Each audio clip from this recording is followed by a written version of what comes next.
Yeah, I just talked to the mayor and he is fired up, saying he's already talked to the state attorney general, says he's considering calling the National Guard. He says more needs to be done to keep his community safe. We're going to get to exactly what he said in just a minute. But first, let me tell you about the shootings that have happened here this week. The most recent one happened yesterday evening at an apartment complex on East Avenue J12.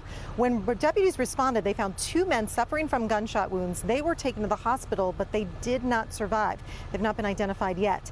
Deputies then found out that 5 additional people had been hit by gunfire at that location. They ended up at the emergency room on their own. We're told this morning that all are stable. Investigators say no one has been arrested yet. They're still gathering information on possible suspects, but they say the shooting was gang-related. What they don't know is if this shooting was connected to any of the violent crimes that happened just the night before. Let me show you some video from Tuesday, because on Tuesday evening, there were 3 separate shootings here in Lancaster, just a few miles apart within the span of a few hours.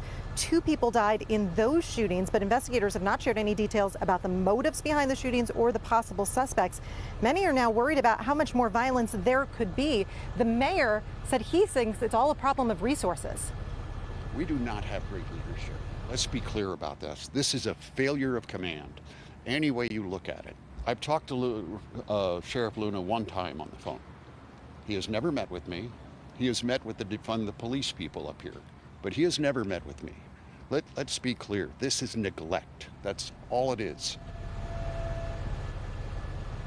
That mayor says he has been in power here for a number of years, and there were periods where he said his sheriff's department was funded properly, staffed properly, and he said that crime went down. He says now that they are not getting the staffing and resources that they need, we are having these problems. Again, 4 shootings in just 2 days, no arrests yet. We'll continue to follow the story and let you know when there are any developments, but a lot of people here, including the mayor, saying more needs to be done.